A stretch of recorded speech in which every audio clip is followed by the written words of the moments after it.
लड़कियों के स्कूल को सीएम राइज स्कूल ना बनाया जाए, किसी अन्य विद्यालय को इसके लिए चुना जाए। नमस्कार, आप देख रहे हैं विंध्य भारत और आपके साथ मैं हूं अजिता।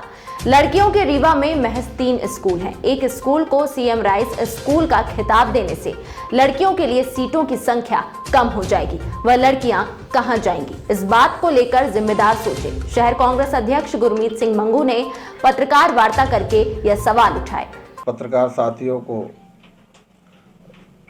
होली की बहुत बहुत शुभकामनाएं एडवांस में।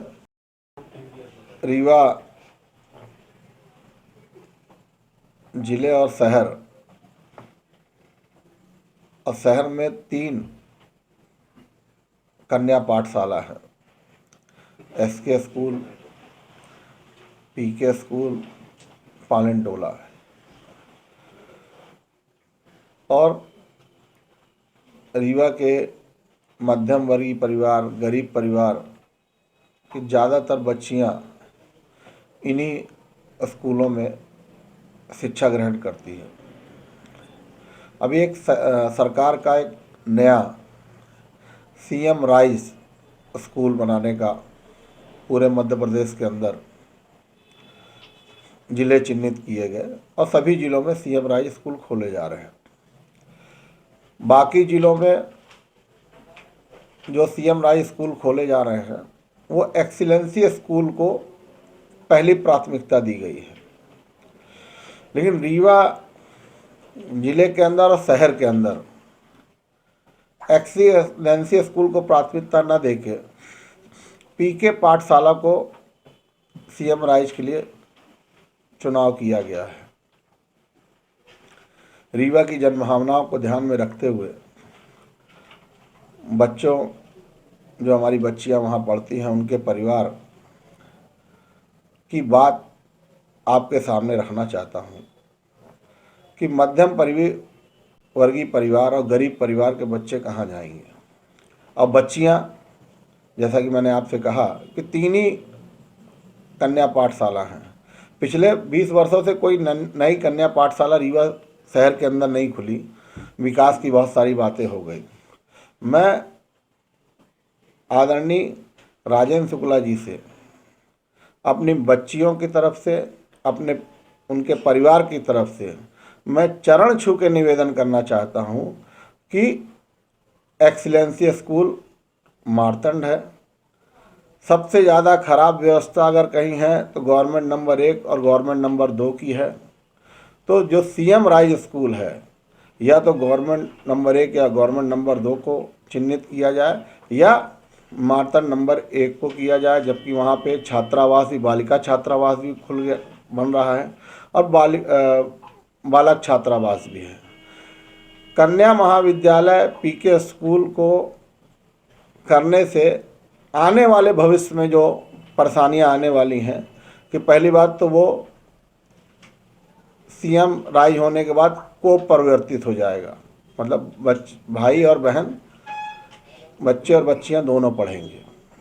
तो वो 50-50% का जब मूल्यांकन हो जाएगा कि अगर अभी 1000 बच्चियां वहाँ पढ़ रही हैं तो 500 बॉयज़ आएंगे, 500 गर्ल्स आएंगी, तब वो बच्चियां कहाँ जाएंगी। रीवा का जो आभा मंडल रहा है, रीवा का जो रहा है कि जनरली रीवा में मध्यम हो या बड़े घर के हों या गरीब परिवार के हों, उनकी यह कोशिश रहती है कि हमारी बच्चियां को स्कूल में एडमिशन ना लें, कन्या एसके स्कूल में ले लें, पालनटोला, जहाँ बच्चियां ही पढ़ती हों, वहाँ जहाँ बच्चे ना पढ़ते। ये रीवा का एक पुराना कल्चर रहा है, पुराना एक विश्वास रहा है। जनरली एक परिवार का यह प्रयास रहता है एक्सीलेंसी होना, और एक्सीलेंसी होने के बाद जो फीस की बढ़ोतरी होती है, सीएम राइज स्कूल खुल जाएगा, परिवर्तित हो जाएगा, फीस की डबल वृद्धि हो जाएगी, फिर कुछ सालों बाद उसमें परसेंटेज बेस से एडमिशन होने लगेंगे।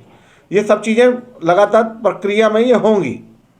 तो मैं आप सबके बीच में दोबारा विकास पुरुष राजेंद्र शुक्ला जी, उम्र में मुझसे बड़े भी हैं, मैं रीवा की बच्चियों और उनके परिवार और अपने रीवा शहर के वासियों की तरफ से चरण छू के निवेदन करना चाहता हूं कि कृपया कर गवर्नमेंट स्कूल नंबर 1 या 2 या मार्तन एक्सीलेंसी को सीएम राइज स्कूल बनाया जाए।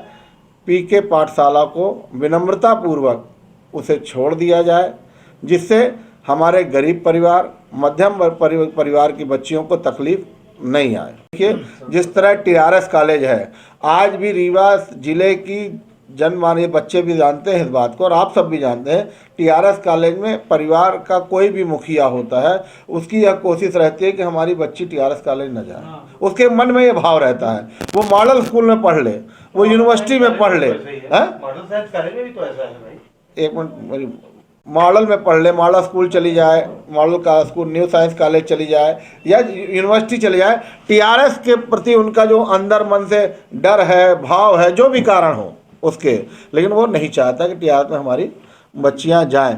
इसी तरह पहली प्रयास उसकी होती है कहाँ की, पहला प्रयास उसका होता है जीडीसी कॉलेज।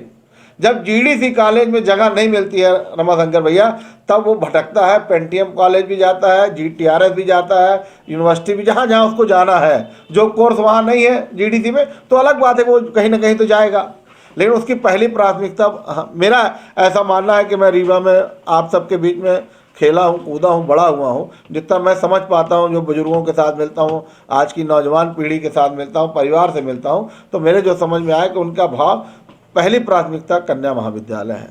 इसी तरह मेरा आपसे जो निवेदन है, जब को हो जाएगा, को का मतलब अगर अभी 2000 बच्चियाँ पढ़ रही हैं तो 1000 बच्चियाँ तो बाहर हो गई, अब 1000 बच्चे एंट्री हो गए उसमें बच्चे कितने 1000 हो गए। अब वो 1000 बच्चियाँ आप कहाँ जाएंगी?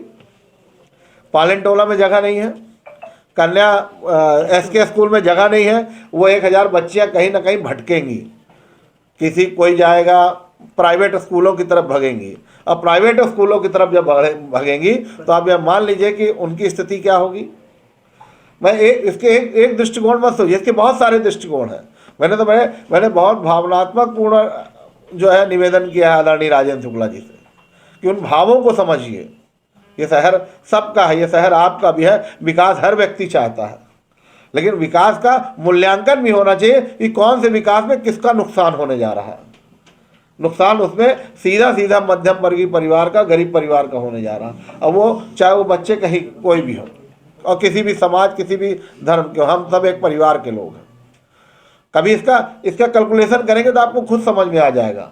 अब पूरे मध्य प्रदेश के अंदर एक्सीलेंसी स्कूल ही चुना गया है सीएम राइज के लिए। रीवा ही एकमात्र ऐसा जिला है जहां पे एक्सीलेंसी स्कूल को नहीं चुना गया, पीके स्कूल को चुना गया, क्योंकि आदरणीय माननीय जी की इच्छा के अनुरूप आदरणीय शिवराज जी काम कर रहे हैं, तो शिवराज जी ने उनकी जो बातों को गंभीरतापूर्वक लेते हुए पीके स्कूल चुना। तो मैं गंभीरतापूर्वक रीवा शहर का नागरिक होने के नाते मैं गंभीरतापूर्वक समाज की तरफ से, शहर की तरफ से, पूरे लोगों की तरफ से, उन बहनों की तरफ से, उन बच्चियों की तरफ से, उस परिवार की तरफ मैं चरण छू के उनसे निवेदन करता हूं कि इस जो है व्यवस्था को जरा बदलें। गवर्नमेंट नंबर 1 या गवर्नमेंट नंबर 2, क्योंकि गवर्नमेंट नंबर 1, गवर्नमेंट नंबर 2 की एक स्थिति आप जान रही है। प्रेजेंट टाइम में गुड़ से लेके, लोही से लेके, भटलो से लेके, गोविंदगढ़ से लेके, लक्ष्मणपुर कनौजा से लेके सारे बच्चे एक ज़माने में गवर्नमेंट स्कूल में पढ़ा करते थे। निगम जी आप तो गोविंदगढ़ के थे, गोविंदगढ़ के।